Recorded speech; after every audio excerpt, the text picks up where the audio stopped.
dubbii waaqayyoo waliin dhageenya ganama kana waaqayyo immoo nutti hin dubbata waan ta'eef hundumti keessan kallattiidhaan gara dubbii waaqayyootti darbuudhaaf sagalee waaqayyoo keessaa kutaa guyyaa irraa kan walii wajjin baranna jennee poosterii irra kaa'ee akka jedhannis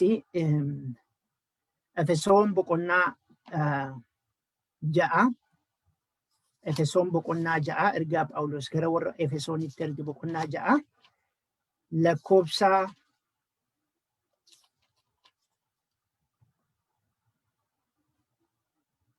12 irra isa jiruun walii wajjin ilaalla.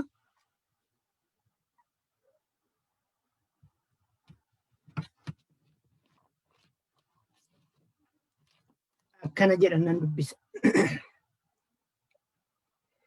Nuyi namoota foon uffatanii wajjin wallaansoo wal qabna miti. Garuu humnoota haboo qabanii fi gooftummaa qaban warra bantiiwwan waaqaa keessaa biyya lafaa isa dukkanaa keessa jiru kana seerratan maccoota hafuura amminaa warra bantiiwwan waaqaa keessa jiraatan wajjin wallaansoo wal qabna. Ameen.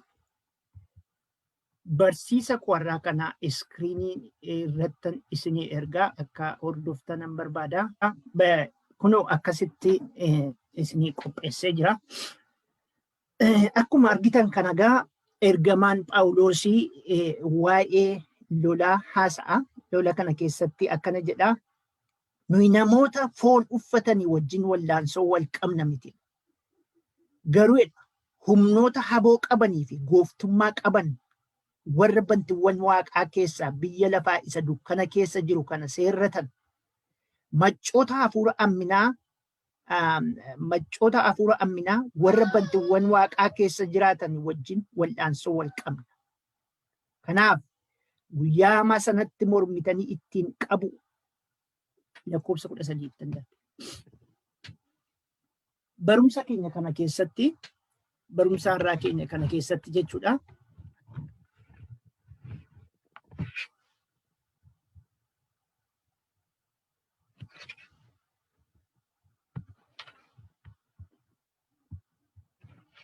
Waa'ee lola hafuuraa walii wajjin ilaalla jechuudha. Lola hafuuraa kana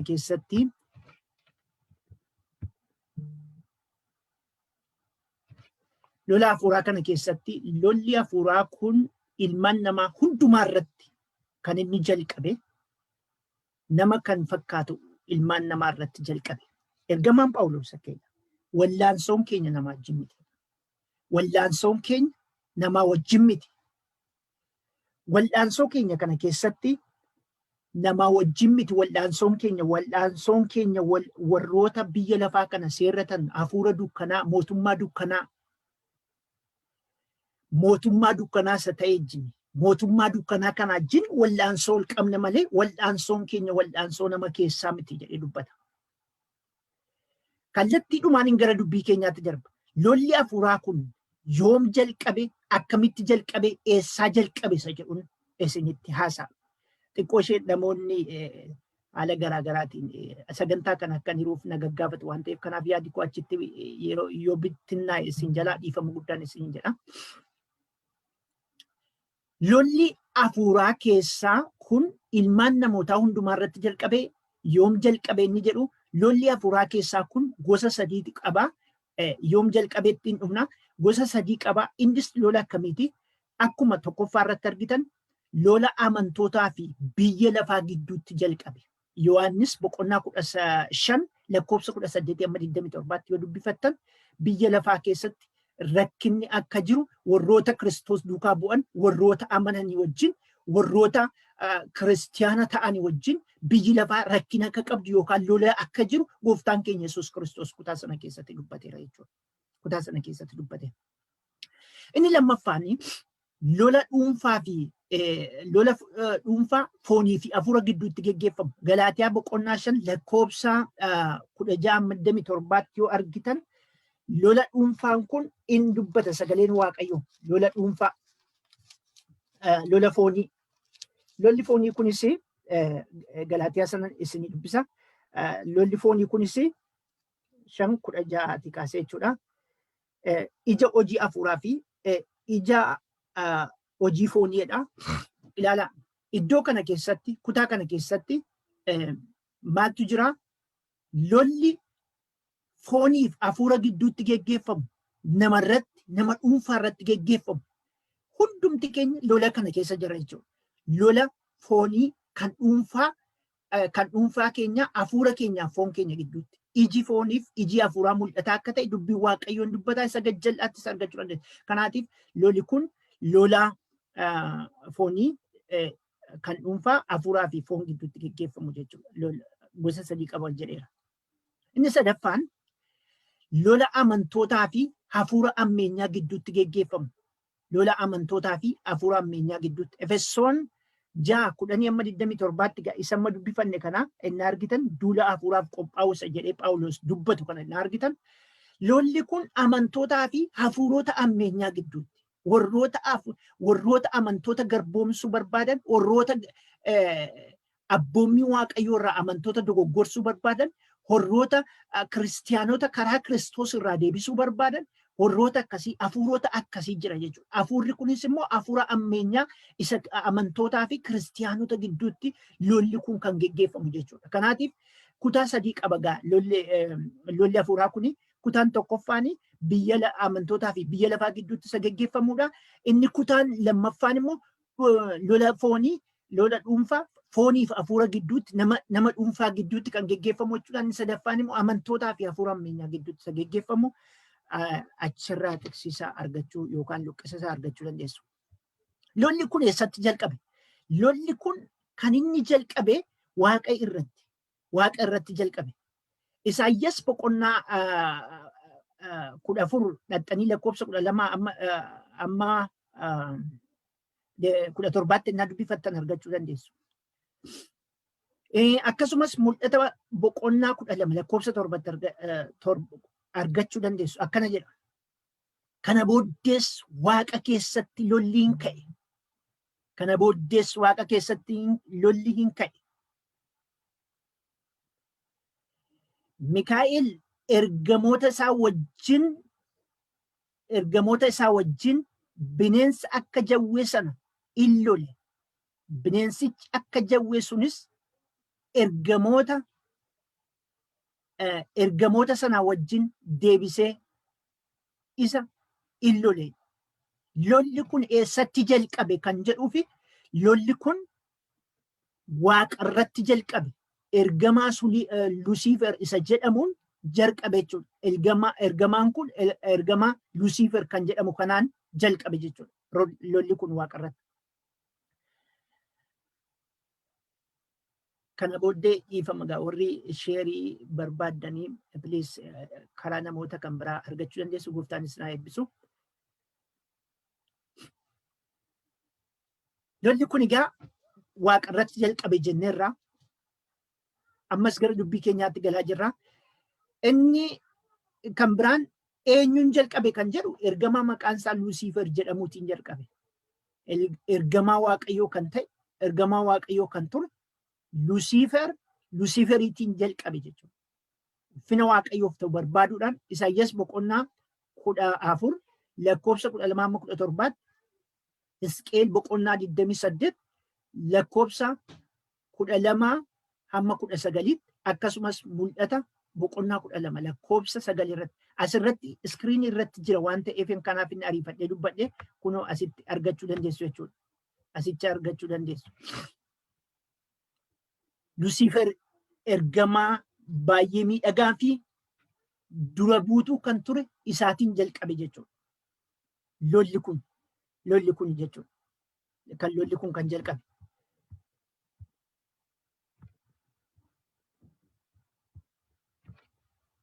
Akkuma asirraa argitanitti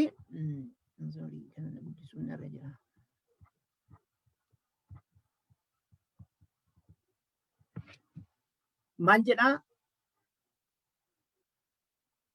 Ergamaan maqaan isaa Lucifer jedhamu kuni dura buutuu ergamootaa turu malee ergamoota keessaa baay'ee miidhagaa fi kan nama hawwatu haa ta'u malee harka Waaqayyootiin uumame garuu ulfina isa Waaqayyoof ta'u barbaaduudhaan Waaqayyo immoo kana irratti sababii bareef lola ergamoota wajjin taasiseen Waaqayyo gadi isa darbate jechuudha.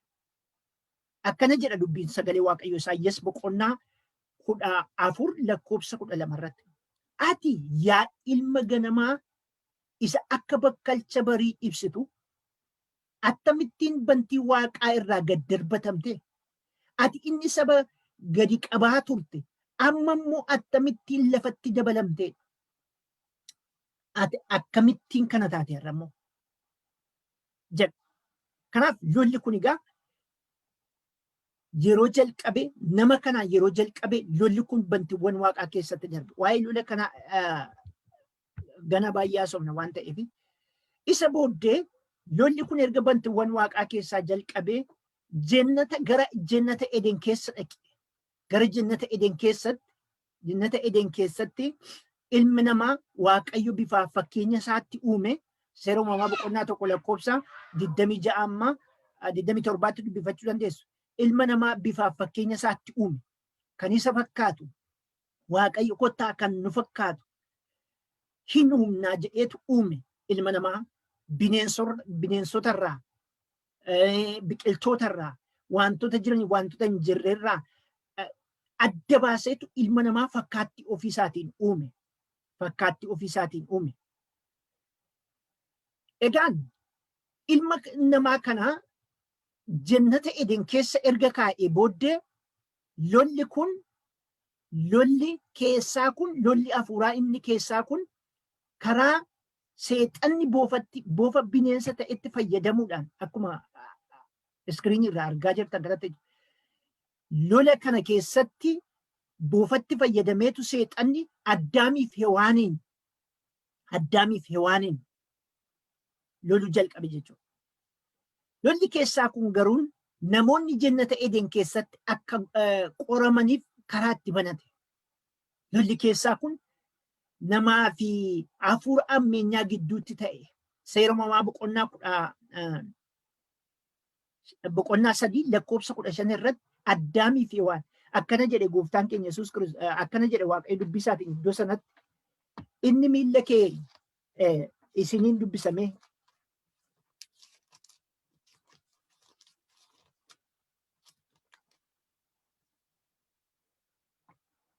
ani siif dubartattii gidduutti sanyii isheetii fi sanyii kee gidduuttis diinummaa nan buusa. Inni mataa kee in buruqsa. Atis koomee isaa in iddita jedha. Ilaalaa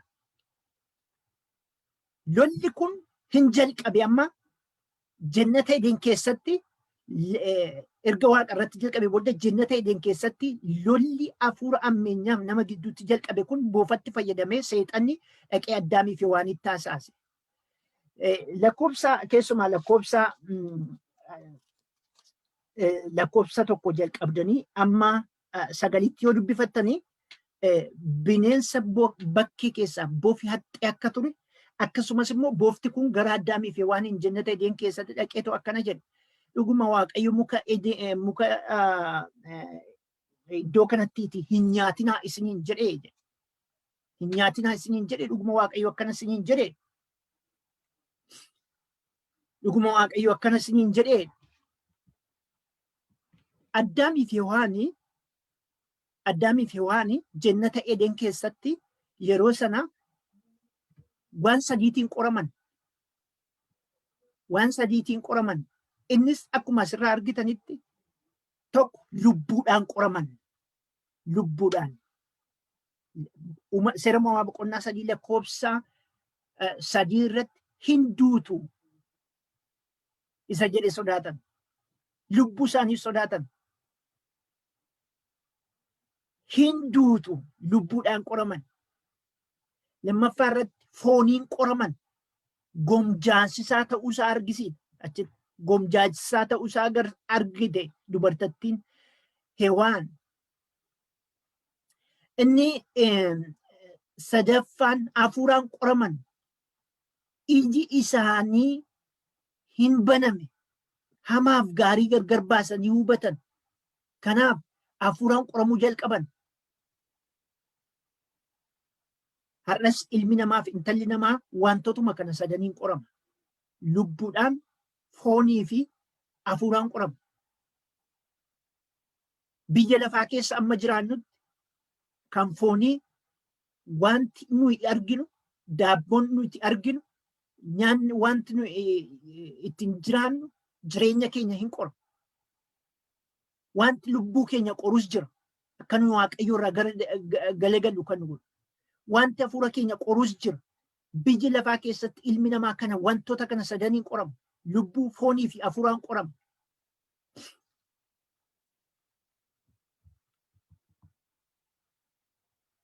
Hin qoramu.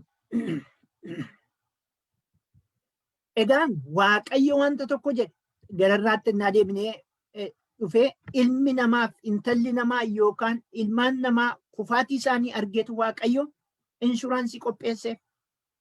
Inshuraansiin kunis inshuraansii Addaamiif Hewaan erga kufanii booddee inshuurdi ta'anii gara mootummaa Waaqayyootti karaa isaan ittiin deebi'an qopheesse. Innis ilma isaa Yesuus Kiristoosiin qopheesse.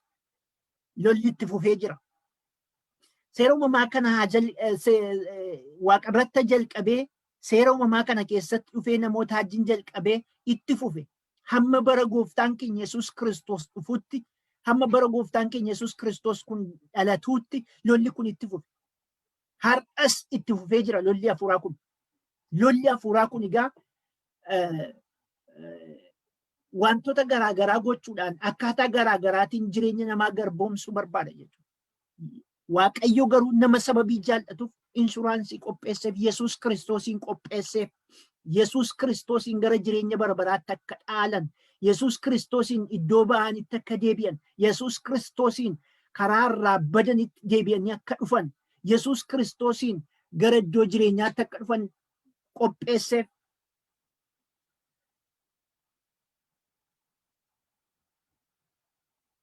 Yesuus Kiristoosiin qopheesseef. Lakkoofsa tokko hamma torbaatti seera uumamaa boqonnaa 3 lakkoofsa 1 hamma 9tti yoo dubbifattanii waa'ee Addaamiif Hewaan jannata Eden keessaa ba'an kutaa sana keessatti abaarsi hin ta'e. Abaarsi kan inni dhalate kutaa kana keessatti. Iddoo kanatti abaarsi kan inni jalqabe. Du'i hin jalqabe. Iddoo kanatti yoo nyaattan hin duutu. Du'i foonii kan inni jalqabe, du'i kan inni jalqabe iddoo kanatti, abaarsi kan inni jalqabe iddoo kanatti. Ilmi namaa fi intalli namaa kufuurraan abaarsi jalqabe, du'i kan inni jalqabe iddoo kanatti. Haa ta'u iyyuu malee Waaqayyo ilma isaa qopheesse, du'a kan cabsu, aangoo du'aa jalaa kan nama baasu, abaarsa jalaa kan nama baasu, ilma isaa qopheesse. Eenyu? Waaqayyo ilma isaa qopheesse. Ilmi namaa fi Waaqayyo gargar ba'anii turan.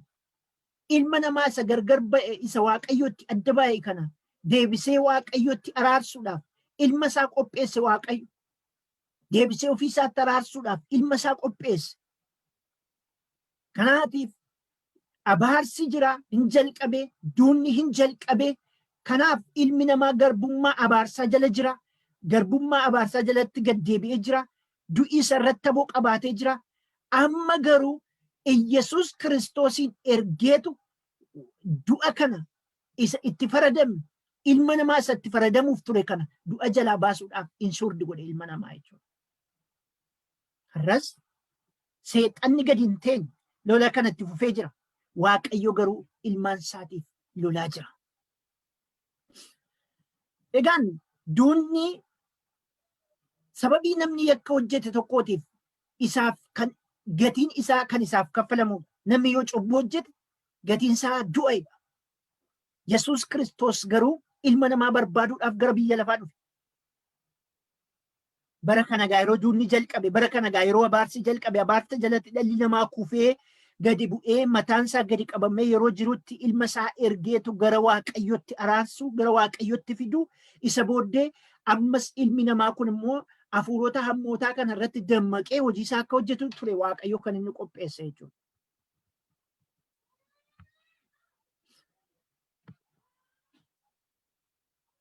Amma gaa seexanni maal godhaa akkamittiin lolaa kan jedhu kutaa qaama keenyaa keessaa iddoo seexanni irratti xiyyeeffatee lolu walii wajjin ilaala.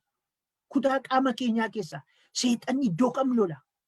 Iddoo baay'ee barbaachisoo ta'an waaqayyoof barbaachisoo nama sanaafis barbaachisoo biyyi lafaas ta'e mootummaan biyya lafaas kan inni barbaadu iddoo barbaachisoo ta'an lola. Tokko isa tokko duwwaadhaan tokko sammuu keenya lola. Yaada sammuu keenyaa lola seexan. Yaada sammuu keenyaa akkamittiin lola?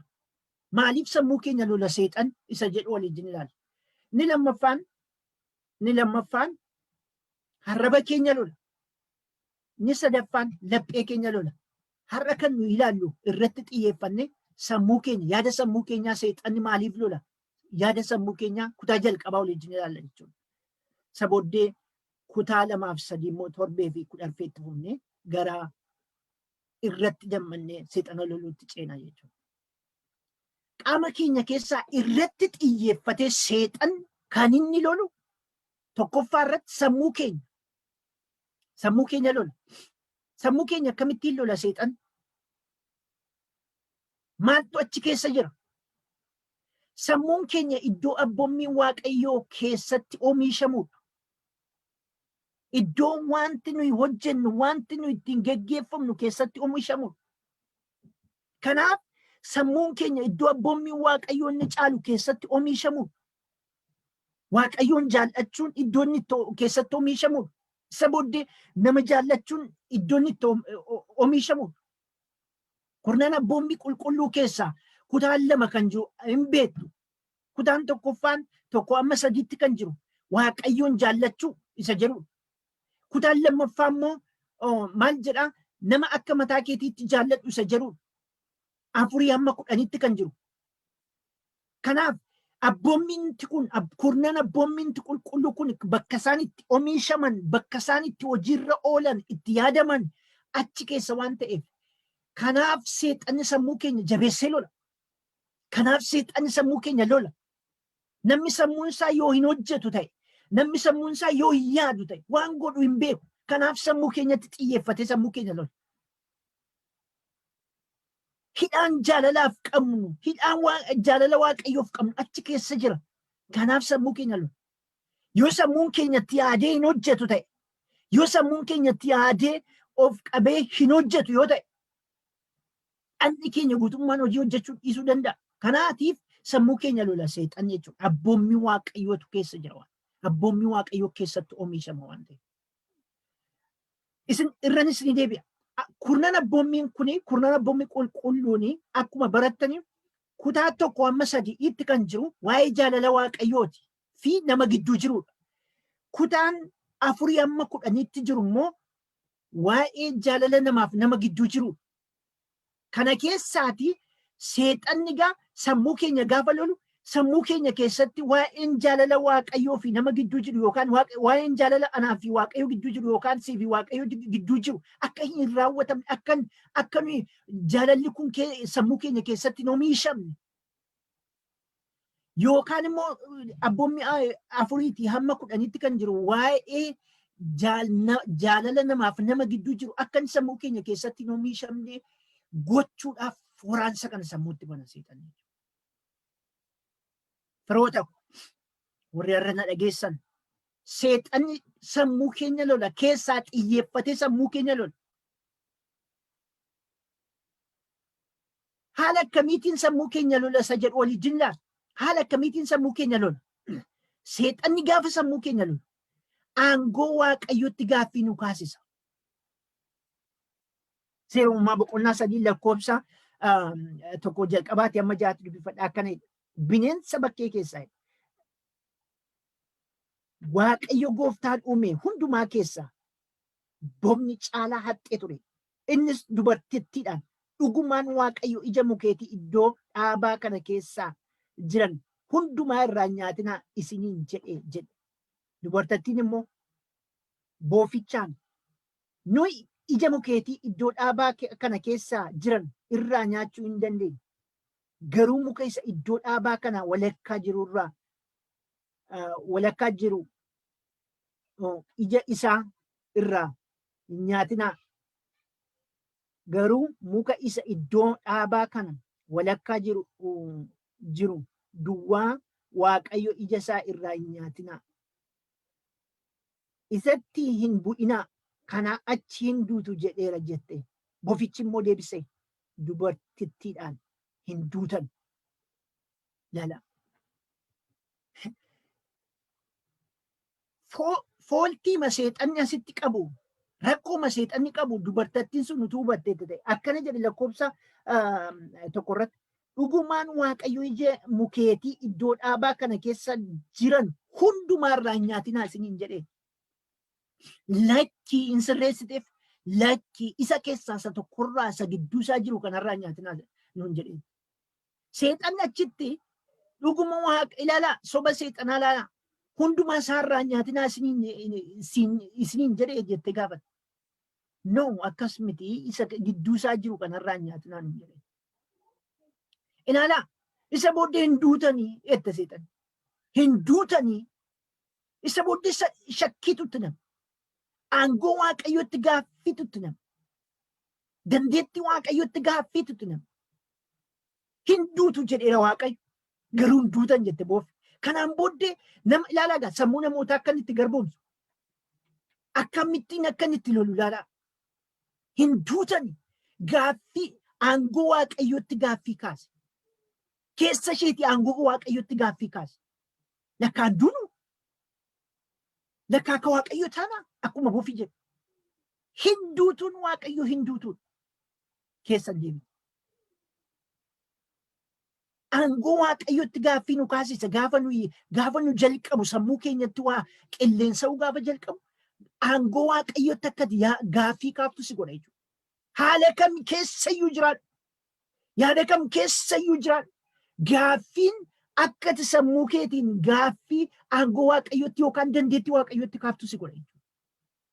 Dubartattii kanaaf hin duutan erga jedhee isa booddee dubartattiin kun noo akkasii erga ta'e immoo itteetu ofii isheefis kutattee nyaattee abbaa manaa isheetiifis geesse. Kutaa kana keessatti abbaa manaa isheetiif yeroo geessitu sadan isaaniiyyuu ani sababa ishee naa laatteetu eenyutu dubartattii ishee naa laatteetu dubartattii ishee anaaf laatteetu ija mukichaa naaf kenne jedhe. Dubartattii ishee anaaf laatteetu.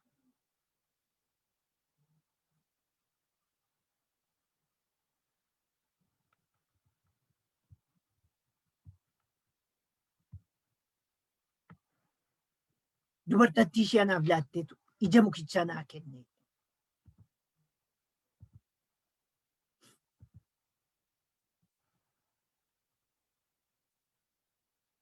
Lala.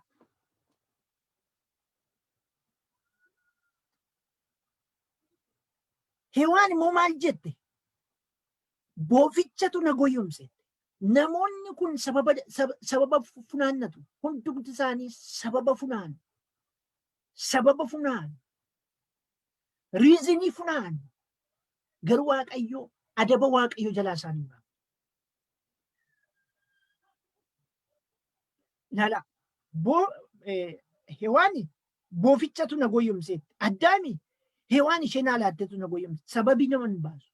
Jireenya kiristiyaanummaa keessatti jireenya Waaqayyo wajjin jiraachuu keessatti sababii nama hin baasu. Warri irra sababa funaantan yoo jiraattan sababii isin hin baasu. Jireenya amantii jireenyuma amantiiti. Aangoo Waaqayyotti keessa keenyaa gaaffii kaasisa. Dhaggeeffadhaa. Keessa keenyaa akkati dandeettii Waaqayyotti gaaffii kaastu si godha. Akkati humna Waaqayyotti gaaffii kaaftu si godha. Seexanni jechuudha. Lammaffaa irratti sammuu keenya garboomsuu fi gowwoomsuu. Faarsaa Daawit, faarfannaa Daawit 91 lakkoofsa 11-12 isa duraa Ximeetiyoos boqonnaa 4 lakkoofsa 1 irratti akkasumas Luqaas boqonnaa 4 lakkoofsa 9-12 mee isa faarsaa Daawit keessaa nan dubbisa. Akkana jedha. Karaa ati deemtu hundumaatti akka si eeganiif akka si eeganiif ergamoota isaa siif in abbooma. Miilli kee dhagaatti akka hin buuneef isaan harka irratti si baatu jedha. Faarsa Daawit keessa. Ilaalaa. Amma utuu nu ta'e shaakala kana goone jechuudha.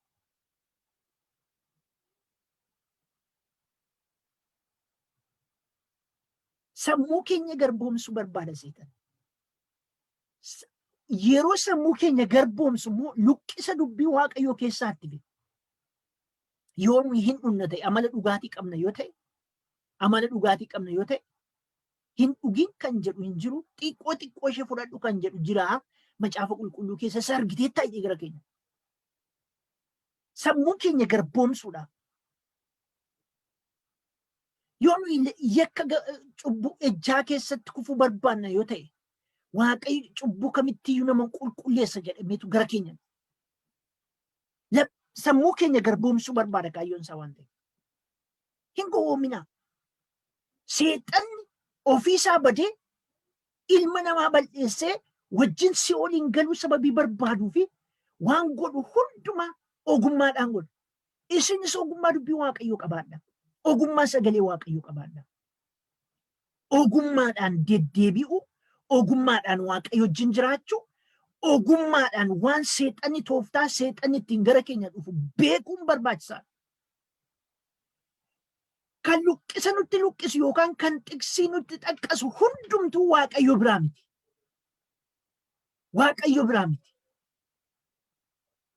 Kan seexanni siin xaqqasaa jechuudha. Seexanni luqqisa kana hin baafataa jechuudha. Luqqisa kana luqqisee akka nuyi dubbifannu hin taasisaa jechuudha. Kunoo isuma argitanii. Sammuu kee garboomsuudhaaf wanta ati itti amantuun gara kee dhufa. Wanta ati itti amantuun gara kee dhufa. Amma kutaa faarsa Daawit kana keessatti karaa ati adeemtu hundumaatti akkasii eeganiif ergamoota isaa siif hin abbooma. Gooftaa keenya Yesuus Kiristoos wangeela Maatiyos boqonnaa 4 keessatti dhaqee yeroo inni qore kan maal qore? Akkuma Addaamii fi waan fooniin, hafuuraan, lubbuudhaan isa qore. Hin qore. Kana sadaniin isa qore Yesuusiinis. Hin beela'ee dhagaa kana buddeena godhiin. Ilma Waaqayyoo yoo taate namni buddeena duwwaan hin jiraatu. Egaan fittee mana qulqullummaa irratti gaaratti ol baasee egaan kana hundumaa ilaali. Yoo guuftee naaf sagadde kan hundumaan sii kennaa. Waaqayyo Waaqa keetiif sagadi kan jedhamu caafamee jira. Tullu ammas fittee mana qulqullummaa kanarraa yoo darbattee faarsaa Daawit 91 lakkoofsa 11 irratti ergamoonni isaa miilla kee eegu akka ati hin kufneef si eegu waan ta'eef kanarraa of darbadhu. Garmalee Waaqayyo keenya eeggatiin kan jedhamu caafameera. Seexanni gooftaa keenya Yesuus Kiristoositti luqqisa kana hundumaatti luqqifateetu itti haasa'e jechuudha. Waan ati amantuun gara kee dhufa. Waan ati itti amantuun gara kee dhufa. Sagalee Waaqayyootti yeroo amantu isaan gara kee dhufa. Kanaaf sammuu kee akka inni garboomsineef maaliif akka inni deemu bari. Sababa hin funaanin maaliif akka inni deemaa jiru bari. Bukkee darbuudhaaf bari. Bilchina qabaadhu. Seexana kana bukkee darbuudhaaf bilchina qabaadhu. Gowwomsaa isaa bukkee darbuudhaaf bilchina qabaadhu. Sammuun kee bilchina dubbii Waaqayyootiin haguutu. Sammuun kee bilchina ergaa Waaqayyootiin haguutu. Namni xiksii xaqqasu hundumaa Waaqayyo biraa miti. Namni luqqisu hundumaa Waaqayyo biraa miti. Namni wangeela kana nutti dubbisu hundumaa Waaqayyo biraa miti. Waaqayyo biraa kan ta'e gara mootummaa Waaqayyootti akka ati deemtu si godha. Waaqayyo biraa kan ta'e gara jireenya bara baraatti akka ati deemtuuf karaa sitti agarsiisa. Isatu karaa min karaa kan sii ta'u sitti agarsiisa. Yesuus Kiristoostu karaadha jedhee sitti agarsiisa. Ofiisaatu karaadha jedhee sitti agarsiisa. Ofiisaatu Waaqayyoodha jedhee sitti agarsiisa. Waaqayyo jira karaa kan ta'e Yesuus Kiristoos jira jedhee karicha sitti agarsiisa. Waaqayyo biraa kan. Seexanni garuu sifattanuudhaaf, jireenya kee dhiphisuudhaaf, jireenya kee bal'eessuudhaaf, sammuu kee bal'eessuudhaaf, karaa Waaqayyo irraa si kaasuudhaaf, jannaticha keessaa si baasuudhaaf, mul'aticha keessaa si baasuudhaaf yeroo hundumaa kan inni godhu Tiksini xaqqasu waan badiisa keetiif yookaan immoo waan badiisa keetiif tikeetii si kutachiisu. Garmalee waaqayyo keenya eeggatiin kan jedhamu caafameera. Dubbisaa irra deebi'aati. Sadaffaa irratti sammuu warra hin amannee jaamsuudhaan akka amantoonni qoraman gochuudha. Sammuu warra hin amannee jaamsuudhaan. Har'a biyya lafaa keessatti inni amaniyyuu gara warra hin amanneetti deebi'aa jira. Maaliif? Qulqullummaa fi waan waaqayyo barbaadu haala barbaadu raawwatamaa sababii hin jirreef kanarraa kana wayya jedhee gara sanatti kan deebi'u guutanii. Hin seenaa waaqayyo kan itti geessan. Dhaabadhu lola seexanni banee kana. Lola diinni banee kana. Dhaabadhu. Akkana jedha. Inni hamaan waaqayyichi bara si'anaa kan ta'e yaada warra hin amananii sanaa jaamseera. Inni ifa ulfina Kiristoos isa fakkaatti waaqayyoon wangeela keessaa ibsu sana akka hin argineef isaan dhowweere. Hafuura hamaadha. Waaqayyicha bara si'anaati. Namni akka isa wangeela keessatti waa'ee ulfina Kiristoos, ifa ulfina Kiristoos isa jedhame sana akka namni hin argineef agartuu namootaa kan jaamse. Inni kun hafuura hamaadha. Waaqayyicha bara si'anaati. Sammuu keenya gaa sammuu warra hin amannee yeroo inni jaamsu gaa qoramuu hin qabnu. Ittiin mormuu qabna. Waaqayyicha bara si'anaatiin mormuu qabna. Isa ifa Kiristoos dhiisee dukkana filatu. Isa ifa Kiristoos baay'een har'a akka warqee mana keessa badii ta'an. Ificha caalaa hojiin isaanii hojii dukkanaa waan ta'eef mana waaqayyoo keessatti amala dukkanaa, amala dukkanaa, amala waan garaagaraa raawwachuu, amala akkas akkasiitu mul'ata waan ta'eef dukkanni mana waaqayyoo keessatti ol galee. Waaqayyicha bara si'anaa kana harka waaqayyootu adaba. Sammuu namoota hin amanne akka jaamse ergamaan Phaawulos hin dubbata. Lammaffaa Qorontos boqonnaa 4:4. Arfaffaa irratti guddina dinagdee kuffisuudhaa fi namoonni hedduun hojii alaa ta'uudhaan akka jechuun guddina dinagdee kuffisuunii fi namoonni hedduun hojii dhabanii akka ta'an, hojii alaa akka ta'an, hojii malee akka jiraatan gochuudha. Fakkeenya 24:10 keessa deebii 1:28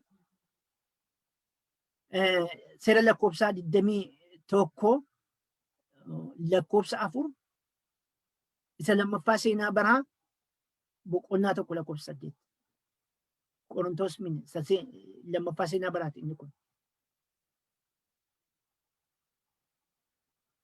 Guddinni dinagdee gaafa biyya tokko keessaa kufu.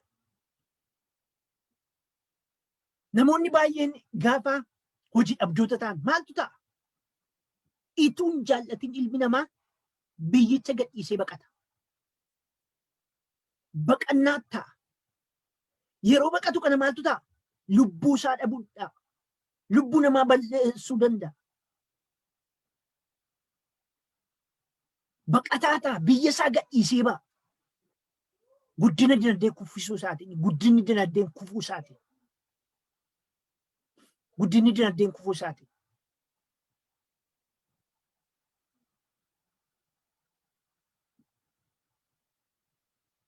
Namni gaafa hojii dhabu maaltu ta'a? Hattuu ta'a. Nama ajjeesee nyaachuu dhaqa. Lubbuu namaa ajjeesee, lubbuu ofii isaatii ajjeesee nyaachuu dhaqa. Kana duwwaa miti. Qaama isaa gurguree jiraachuu danda'a. Fakkeenyaaf kan akka kalee isaatii gurguree jiraachuu danda'a. Qaama isaatti hir'isee jiraachuu danda'a. Kanaatiif seexanni yeroo sammuu keenya lolu guddina dinagdee kuffisuudhaan namoota baay'ee booji'ata jechuudha. Har'as biyya keenya qorumsa akkasii jira. Har'as addunyaa kana guutuu qorumsa akkasii jira. Dippiriisheeshiniidhaan namoota meeqan dhuma? Namoota meeqan dhuma? Istireesiidhaan namoota meeqan dhuma? Addunyaa kanarraa namoota meeqan dhuma? Dhaxxanii ilaaluu dandeessu. Iskeelisaa baay'ee ol ka'aadha. Guddina dinagdee kuffisuudhaaniif ilma namaa fi intala namaa akka isaan booji'u barbaada seetan. Namoonni baay'een harka diinaatti akka of kennan. Namoonni baay'een jireenya isaanii gurguranii akka jiraatan. Namoonni baay'een karaa jal'inaa duukaa akka bu'anii karaa kutaadhaan hojii karaa kutaadhaan waan ittiin jireenya isaanii fooyyeffatan barbaadanii lubbuu isaanii jireenya isaanii kan dhaban guutaniiru. Seexanni kana godha. Salphaatti gara sammuu keenyaa dhufamne. Salphaatti gara laphee keenyaa dhufamne. Salphaatti gara keessa keenyaa seena miti seexanni. Sammuu keenya gaafa loluu jalqabu. Addunyaa kana kan ishee jeeqaa jiru maali? Dinagdee ishee kufuudhaan, namoonni baay'een hojii dhabuudhaan, namoonni baay'een harka isaaniitiin of ajjeesuudhaan, namoonni baay'een akkasittiin ta'uudhaan, seexanni akkasittiin guddina dinagdee kuffisuudhaan. Ni shanaffaan sababa dogoggoraa funaanuudhaan. Isa duraa Saamu'eel boqonnaa 16:7 irratti Yohaannis 2:24 hamma 25tti argachuu dandeessu. Isa Yohaannis irraa nan dubbisa. Inni garuu namoota hundumaa gaarii godhee waan beekuuf amanee isaanitti ofii hin dhiibne. 25 inni ofii isaatii garaa namaa keessa kan jiru waan beekuuf kan biraa dhufee waa'ee nama tokko isatti himuun hin barbaachifne. Yesuusiin waa'ee Yesuusiin haasa'u. Namoonni Yesuus Kiristoosiin duukaa bu'an Yesuus Kiristoosiin qabuudhaaf dogoggora irratti funaanuudhaaf dogoggora irraa barbaaduudhaaf yeroo isaan socho'an argina. Yesuus garuu ba'eessa godhee nama beeka. Ba'eessa godhee garaa namaa beeka. Ba'eessa godhee jireenya namaa beeka. Kanaaf waa'ee namootaa itti himuun isa hin barbaachisu. Waa'ee namootaa gaarii godhee sababii beekuuf jechuudha. Gaarii godhee sababii beekuuf. Gaarii godhee sababii beekuuf.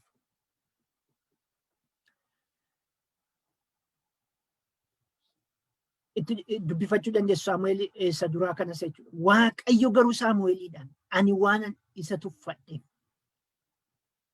bifa isaa fi dheerina hojjaa isaatiin hin ilaalin. Ani akka namni ilaalutti hin ilaalu. Namni fuula ilaala. Ani Waaqayyo garuu garaan ilaalaa jedhee. Seexanni dogoggora barbaada.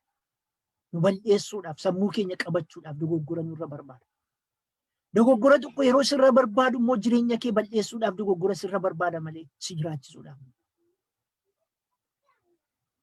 Jaaffaaf gara xumuraatti fidaa. Amantii fi biizineesii gargar baasanii akka hin hubanne dhaloota jaalala lubbuu caalaa jaalala biizineesii akka qabatan gochuudha. Sammuu dhalootaa yeroo garboomsu, sammuu keenya yeroo garboomsu caalaatti akka nu horii jaallan. Caalaatti akka nu horii jaallan. Lubbuu asii lafatti namaa jiru caalaa horii akka jaallan, taayitaa keenya akka jaallan, waan irra jirru akka jaallan, taayitaa keenya akka jaallan godheetu isa booddee jireenya sammuu keenya booji'uu danda'a. Luqaasiin dubbifadhaa. Luqaas boqonnaa 21:34. Yesuus yemmus gadhiisitti jiraachuun machiidhaan yaaddoo jireenyaatiinis yaada garaa keessanitti ba'aa fiddanii akka kiyyoon bineensa qabuutti guyyichi sun dingata akka isinirra hin baanetti of eeggadha. Ilaala. Keessa keenyaatiin jaalala horiif jennee warri har'a jaalala horiidhaaf jennee lubbuu dhala namaa dabarsinee ilaalla. Keessumaa toora tajaajilaarra kan jirtan. Jaalala biizineesiif jettanii lubbuu badaa jiru, lubbuu dhiigisaa dhangala'aa jiru.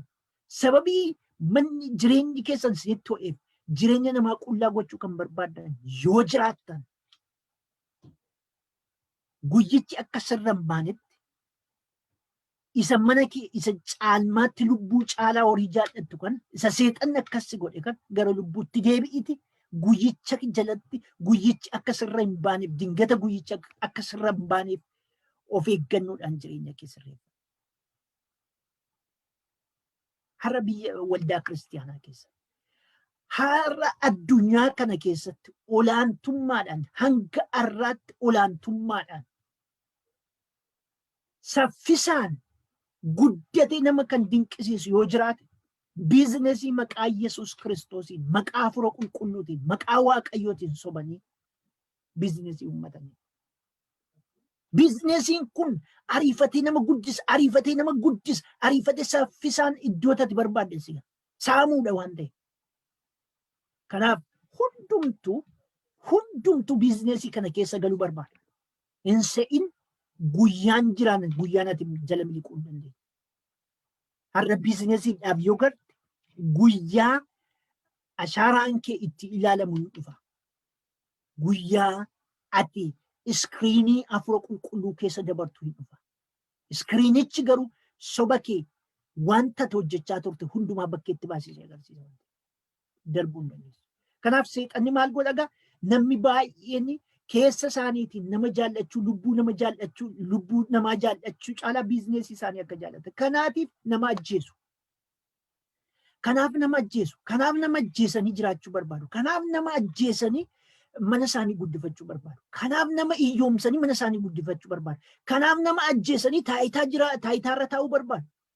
Guyyaan Waaqayyoo jala darbuu hin dandeenye sitti dhufa.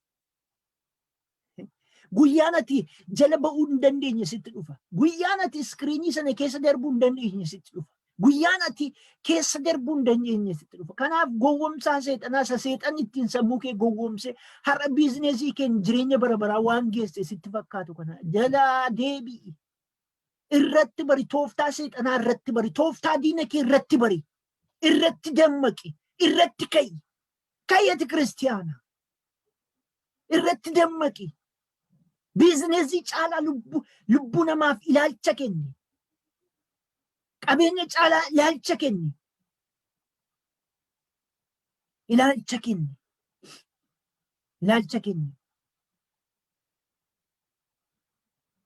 Horii jaallachuun hundi wanti hamaan hundinuu irraa latuudha. Namoonni gar tokkoon yaada isaanii horii argachuurra ka'atanii amanticha irraa badaniiru. Waraansa baay'eedhaanis of waraananiiru.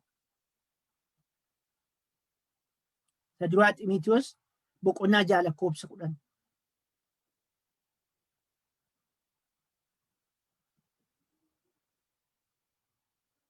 Horiin argachuun hundee wanti horii jaallachuun hundee wanti hamaan irraa latu horii argachuu jedhame horii jaallachuun horii sana Waaqayyo malee horii sana Waaqayyo caalaa jaallachuun horii sana lubbuu caalaa jaallachuun horii sana lubbuu fi lubbuu namootaa caalaa jaallachuutu horii sana jaallachuutu wanti hamaan irraa latudha malee horii qabaachuun horii argachuun jallina qaba jechuu isaa miti dubbiin Waaqayyo.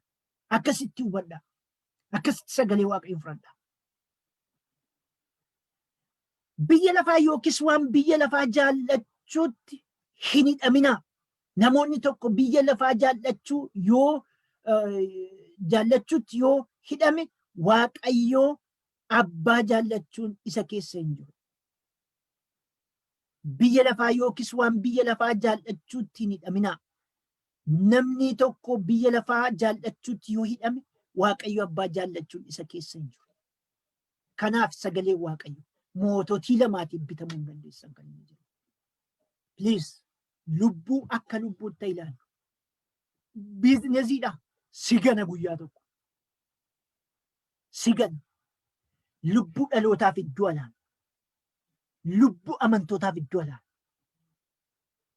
Warri seexanni sin goyyomsee ilma namaa caalaa horii jaallattan. Lubbuu ilma namaa caalaa horii keessan biizinesii keessan jaallattan. Akka koo wangeela baattanii wangeela qabattanii namoota kan ajjeeftan. Wangeela baattanii namoota ajjeeftanii qabeenya kan horattan yoo jiraattan guyyaan ati jala darbuu hin dandeenye sitti dhufa. Waaqayyo yeroo sana adda si baasa jechuudha. Ni dhumaan nagaan keenya booressuudhaan gara keenya dhufa. Zakkaariyaas boqonnaa 3 lakkoofsa 1 hamma 2tti dubbifachuu dandeessu. Kan gara xumuraatti fida. Akkana jedha Zakkaariyaas boqonnaa 3 lakkoofsa 1 hamma 3tti.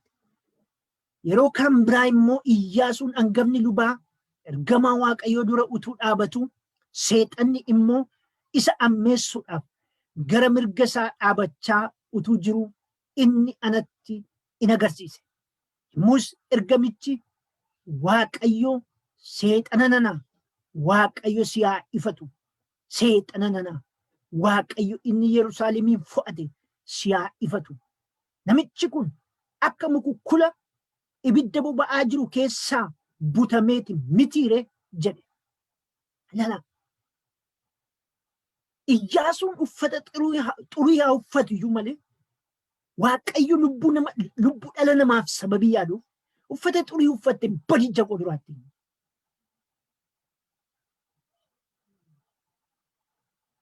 Seexanni qubayyuu taa qabu malee nagaa Iyyaasuu booressuudhaaf dhaqee Waaqayyo duratti akkasasu iyyuu malee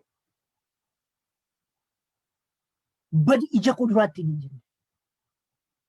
Mukukkula ibidda keessaa butamee miti namni kun. Har'asi wanta tokkoon isiniin jedha. Gaafa nagaa kee booressu ati hin jirtu, ati baddeet, ati kana gooteet, ati kanaan Waaqayyoon yakkiteet, ati koo wanta sirree waan xuraadha. Waan xuraa sana sirra jira yoo ta'e ofirraa baasuudhaaf, ofirraa dhiquudhaaf gara teessoo Waaqayyootti dhiyaadhu. Gara teessoo Waaqayyootti dhiyaadhu. No, seexanan dhaga'i. Hin dhaga'in.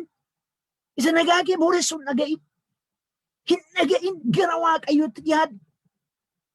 Yooma baay'ee gadi buutee cabdee jirta ta'e gara Waaqayyootti dhiyaadhu. Inni sirraa kaasa. Inni sirraa dhiqa. Inni ofitti si qaba. Inni waa'ee kee gaarii godhee beeka. Ofitti si qaba. Itti dhiyaadhu. Itti dhiyaadhu. Namni gaafa sammuun isaa lolamu, lolaan hiddamu maal godha? Ofii isaatii nagaa dhaba. Ofii isaatii nagaa dhaba. Gaafa ofii isaatii nagaa dhabu, ofii isaa ajjeesuu danda'a. Ofii isaa balleessuu danda'a. Ofii isaa irratti murtoo godhee murteessuu danda'a. Ofii isaa balleessuu danda'a. Isa booddee maatii isaaf nagaan kenna. Maatii isa balleessuu danda'a. Gaala Waaqayyo dhaabeef diiguu danda'a. Jireenya Waaqayyo kenneef diiguu danda'a. Balleessuu danda'a. Isa booddee eessatti darba? Gara waldaa kiristaanaatti darba. Waldaa kiristaanaa diiguu danda'a. Balleessuu danda'a. Isa booddee eessatti darba? Gara biyya lafaatti darba. Biyya lafaa kanas balleessuu danda'a. Namni gaafa ofii isaatiin nagaa seexanni gaafa hidditu jechuudha. Gaafa sammuu isaa hidditu. Gaafa sammuu isaatti buutu. Kanaaf namni banaate tokko yoo of mures, yoo ibidda qabates wanta godhu hin beeku. Maaliif sammuu isaatu hiddameera waan ta'eef. Akka saree maraatu olii gadi fiiga. Kanaatiif har'as wanta tokkoon gaafa sammuun keessan hiddamu, gaafa sammuu keessan seexanni ijju kan waan gootan hin beekan. Of balleessuun salphaadha. Nama balleessuun salphaadha. Maatii balleessuu, maatii diiguun salphaadha. Biyya waldaa diiguun salphaadha. Biyya lafaa diiguun salphaadha. Firoota kun wanta tokkoon isin jira. Seexanni kanaan jireenya keenya booressa. Har'a nagaan addunyaa kun boorooftee jirti. Har'a nagaan biyya keenyaa boorooftee jirti. Nagaa kan booressu eenyutu booresse? Eenyutu booresse? Ani waa'ee siyaasaan dubbadha. Waa'ee isa macaafa qulqulluu keessaan dubbadha. Inni taayitaaf jedhee lubbuu dhalootaa balleessu Waaqayyo isa hin balleessa. Irra butaa kan hin qabu. Waaqayyo itti dhufa. Waaqayyo itti dhufa. Jal'ootatti Waaqayyo itti dhufa. Waan irra godhan hundumaa hin nyaatu. Waan facaaftee ammatta waan jedheef. Har'a warri mana hidhaatti nama naqan guyyaa tokko Waaqayyo immoo dabarsee dhalootatti isaan kenne, isaan immoo taraa isaanii mana hidhaa keessatti rakkatu. Waan facaasan nyaatu. Waan facaasan godhu. Waan facaasan godhu. Addunyaan kun har'a boqonnaan qabdu. Wal balleessuutti boqonnaan qabdu. Nagaan qabdu. Seexan nagaa booressa jechuudha. Nagaa booressa. Akka ilmi namaa gabsidhee Waaqayyo wajjin jiraatu hin barbaadu. Akka dhalli namaa Waaqayyo wajjin araaramee jiraatu hin barbaadu. Gooftaan jireenya keessan mana keessan eebbisu. jaalala waaqayyo ta'e barsiisa kana torbees itti fufu. Kanaatiif firoota ko share like gochuudhaan hundumti keessan namoonni akka hirmaatan godha. Seexanni gaafa sammuu keenya lolu maal akka inni hojjetu isinitti agarsiiseera. Gooftaan jireenya keessan haa eebbisu. Gooftaan mana keessan bultoo keessan haa eebbisu. Firoota keenya kanaaf waaqayyoon hin kadhanna, gara waaqayyoon kadhachuudhanna, walii wajjin waaqayyoon kadhanna. Waaqayyotu waan hundumaa of harkaa qaba. Waaqayyotu waa'ee jireenya keenyaa of harkaa qaba. Waaqayyotu waa'ee keenya of harkaa qaba. Kanaaf waaqayyo duratti kan dhiyaatan firoota ko itti dhiyaadhaa. Fuula waaqayyo duratti dhiyaadhaa. Seexanni maal gochaa jira? Eessa keenya lolaa jira seexanni? Sammuu keenya lolaa jira. Erga seexanni sammuu keenya lolaa jira ta'e wanta tokko goona kottaa. Kottaa wanta tokko goona. Sammuu keenyatti akka inni dhiyaanne goona.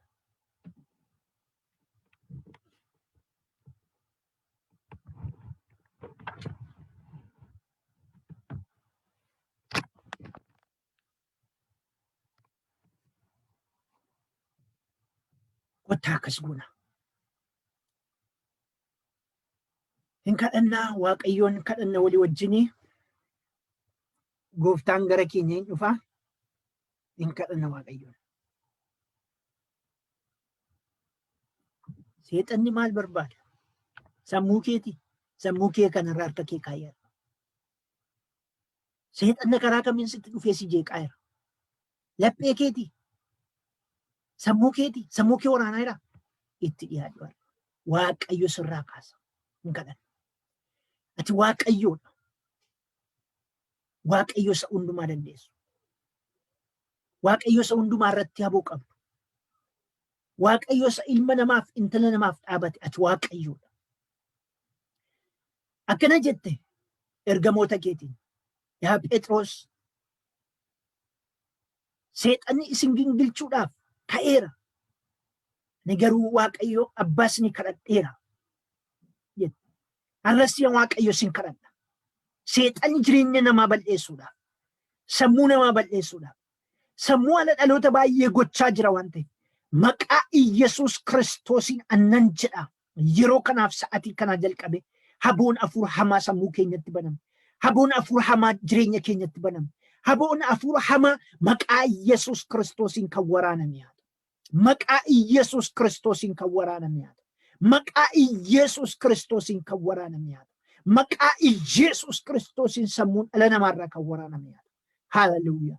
Sammuun jireenya dhala namaarraa, qalbii isaaniirraa, keessa isaaniirraa yeroo kana sammuu qabee jirurraa nagaa ishee, nagaa isaa, nagaa waldaa booressaa kan jiru yeroo kana, nagaa biyyaa booressaa kan jiru yeroo kana maqaa Iyesuus Kiristoosiin hafuurri hamaan kun kan waraaname yaada.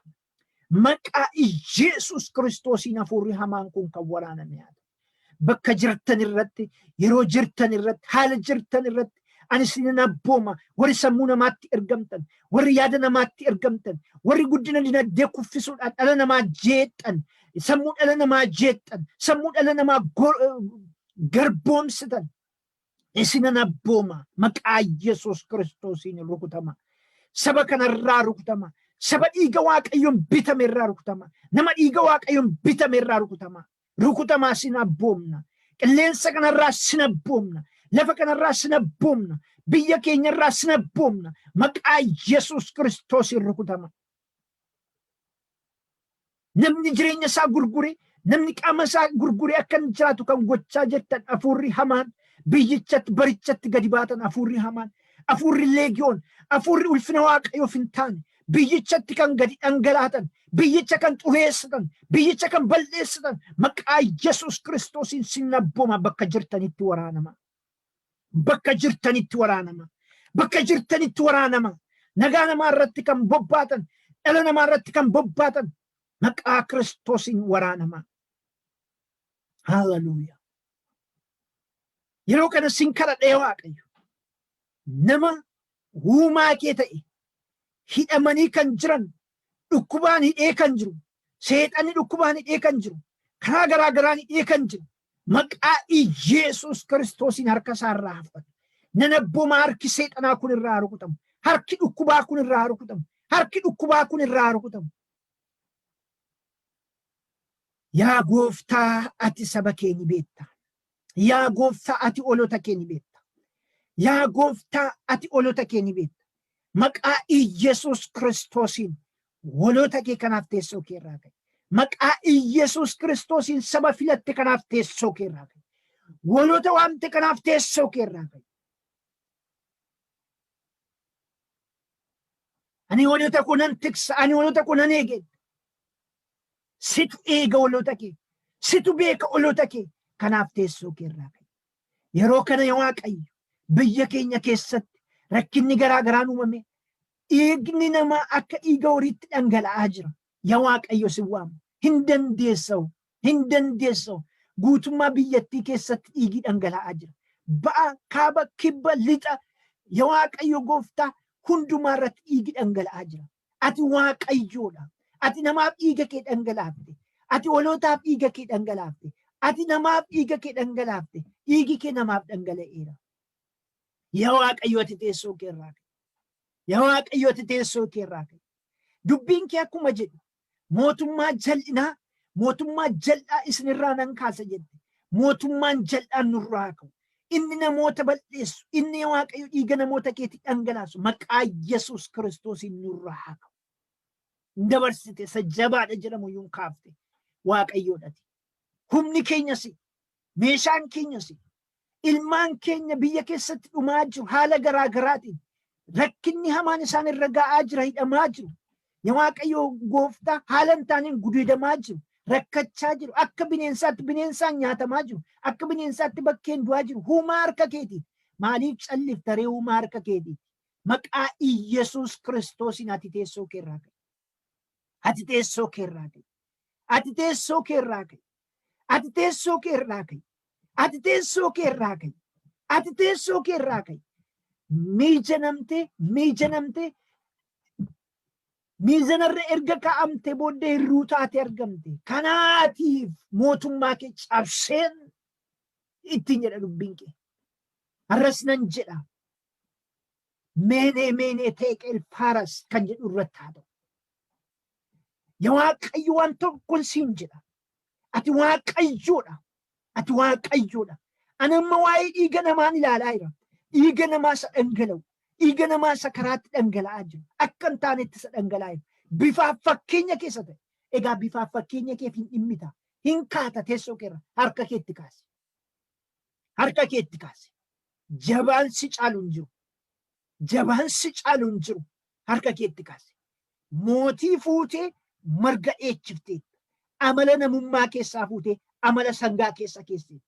Mootii fuutee amala namummaa keessaa fuutee amala horiitti gashitee bineensa ta'ee akka inni marga nyaatu goote. Ati Waaqayyoodha maaltu siif danda'a? Siif dadhabama. Ati Waaqayyoodha waan hin goone hin jiru. Amma yeroo kanatti Waaqayyo dhiiga dhangala'u kana laalte waa akkati hojjettuun barbaada. Dhiiga dhangala'u kana laalte waa akkati tochooftuun barbaada. Tochoosi teessoo keerra. Tochooyi teessoo keerra. Tochooyi teessoo keerra. Socho'iitii ka'ii teessoo keerraa saba keef dhaabadhu. Saba kee Isxifaanos yeroo du'etti ati teessoo keerraa kaatee dhaabatte. Saba keef ka'i. Dhiiga olota keef ka'i. Dhiiga Oromiyaa keessatti dhangala'aa jiruuf ka'i. Dhiiga biyyattii keessatti dhangala'aa jiruuf ka'i. Waaqayyoodhati. Waaqayyoodhati. Waaqayyoodhati. Hiyyummaan waadameera sabni kun. Hiyyummaa duwwaatiin akkaataa garaa garaatiin waadameera sabni kun. Yaa Waaqayyo akkana jette. Hawaannisa isinirraa nan rukuta ittiin. Ilaa kunoo yaa Waaqayyo biyya keenyatti hawaannisi ergamee jira. Yaa Waaqayyo Gooftaa rakkina keessa bu'eera. Silumayyuu sabichi yaa Waaqayyo Gooftaa waan afaanitti deeffatu dhabaa jira. Amma immoo yaa Waaqayyo kan inni qabu harka duwwaatti hambisaa jira hawaannisi. Waaqayyoodhati kun hafuura dha'ichaati. Hafuura kanarraa kaasi. Maqaa Yesuus Kiristoosiin hawaannisa kana rukuti. Maqaa Yesuus Kiristoosiin hawaannisa kana rukuti. Yoo naaf abboomamtan barakata lafaa nyaattu jette. Diinni harree Waaqayyo wantoota kana gaditti dhiise saba keenya miidhaa jira. Qabaa jira. Maaloo ati Waaqayyoodha. Ati Waaqayyoodha. Saba kamiifiyyuu, nama kamiifiyyuu ati waaqayyoodha, ati garaan kee qulqulluudha. Nama kamiifiyyuu dhaabadhu. Maqaa Yesuusiin dhaabadhu. Maqaa Yesuusiin dhaabadhu. Yeroo kanaa jalqabe bineensi Waaqayyo Yohaannis kun inni Waaqayyo Gooftaa kallattii kaabaarraan, kallattii dhiyaarraan, kallattii ba'aarraan, kallattii Waaqayyo garaagaraatiin kibbaarraan Waaqayyo Gooftaa bineensi amma midhaan namoota kanaa nyaachaa jiru. Maqaa Yesuus Kiristoosiin kan rukutame haa ta'u. Maqaa Yesuus Kiristoosiin harki kee irraa kaasuu danda'a harka keetti. Harki kee irraa kaasuu danda'a harka keetti. Harki kee irraa kaasuu danda'a harka keetti. Siin kadhadha Waaqayyo. Maaloo hin baay'ate rakkinni saba kee. Hin baay'ate rakkinni hoolota kee. Hin baay'ate rakkinni namoota kee. Maaloo yaa Waaqayyo teessoo kee irraa isaaniif ka'e. Teessoo kee irraa isaaniif ka'e. Garaa yaa Waaqayyo Gooftaa haala garaa keessa biyya ormaa keessatti rakkachaa kan jiran, waan nyaatan kan dhaban, yaa Waaqayyo Gooftaa waan dhugan kan dhaban, akkasumas yaa Waaqayyo Gooftaa waan nyaatan waan uffatan kan dhaban, biyya ormaa keessa kan jiran, firri kan isaan irraa fagoorra jiru, yaa Waaqayyo Gooftaa rakkachaa kan jiran, yaa Waaqayyo Gooftaa kaayyoon isaanii harkatti qabamee kan jiru, yaa Waaqayyo Gooftaa wanti garaa dookimentiin isaanii qabamee kan jiru, maqaa Yesuus Kiristoosiin kan banameef haa ta'u. Maqaa Yesuus Kiristoosiin waanjoon saggoo ijoollee keerraa kan cabe haa ta'u. Ati karaadha, ati jireenya, ati abdiidha. Maqaa Yesuus Kiristoosiin gara mana ijoollee kee dhaqi. Gara bakka isaan jiranii dhaqi. Afrikaa irra dhaqi. Awurooppaa irra dhaqi. Ameerikaa irra dhaqi. Kanaadaa irra dhaqi. Biyyoota ardii torban kanarra dhaqi. Ijoolleen kee lafa isaaniitti dhiphatan bira ga'i. Bira ga'i. Hiikii ibboo isaanii, hiikii hidhaa isaanii hadeeman qabaa tokko malee hadeeman. Akka Phexros yaa Waaqayyo Gooftaa hidhaadhaan kan eegaman, akka Phexros hidhaadhaan kan eegaman, yaa Waaqayyo Gooftaa dhadhee ergamoota keetiin dukkanicha keessatti ergamoota keetti ergi. Dukkana nama hidhaa keessatti ergamoota keetti ergi. Afrikaa keessatti hidhamanii kan jiran, yaa Waaqayyo Itoophiyaa keessatti hidhamanii kan jiran, addunyaa keessatti uummanni keenya hidhamanii kan jiran harka keetti erga hiikamanii. Inni Phexrosiif ergamaa ergite ergamaatti erga hiikamanii. Ergamaatti erga hiikamanii. Yaa Waaqayyo hin dandeessa. Yaa Waaqayyo hin dandeessa. Kanaaf si kadhanna. Hin dandeessa kanaaf si kadhanna. Hin dandeessa kanaaf si kadhanna. Maqaa Yesuus Kiristoosiin hojii kee hojjedhu. Galanni siif haa ta'u. Ulfinni siif haa ta'u. Maqaa Yesuusiin. Ameen. Yaa Abbaa keenya ol waaqarra kan jiraattu maqaan kee haa qulqullaa'u. Mootummaan kee haa dhufu. Jaalalli kee waaqarratti akka ta'e akkasuma lafarratti haa ta'u. Hannu gabdeen keenya irraa nuuf kenna. Yakkaa keenyas mul'isi. Nusorra nu akkanii bakka dhibu. Qorumsatti nu gashiin. Hamaa nu oshi malee. Mootummaan keetii. Humnis galannis bara baraan. Ameen. Waaqayyoo hunduma keessan haa eebbisu. Gooftaan jireenya keessan, tajaajila keessan, hojii keessan haa eebbisu. Firoota keenya ammas walii wajjin Waaqayyoon kadhachuu keenya itti fufna. Torban yoo jaalala Waaqayyoo ta'e barumsa kutaa lammaffaatiin walitti deebina. Ammasitti ayyaanni Waaqayyoo bakka jirtanitti, eebbi Waaqayyoo bakka jirtanitti isinii wajjin haa ta'u. Egaan Waaqayyoon nuuf kadhadhaa. Waan baay'ee yaadee jirra. Waaqayyoon immoo hin godha. Karaa kamiin iyyuu namoota tajaajiluudhaaf harka Waaqayyoo keessaa namoonni akka hojii kana hojjetan gochuudhaaf karaa garaa socho'aa irraa hafuurri Waaqayyoo akka nu gargaaruuf Waaqayyoon nu kadhadhaa. Nagaa Gooftaatiin ayyaanni Waaqayyoo mana keessan jireenya keessanii wajjin haa ta'u. Nagaatti naaf jiraadhaa. Torban walitti deebinaa. Dubbii kana immoo namootaaf dhalootaaf sheer gochuudhaan gahee keessan ba'aa. Waaqayyo Gooftaanis naa eebbisu, jireenya keessan naa eebbisu, nagaatti isiniin jedheera. Nagaa Gooftaatiin.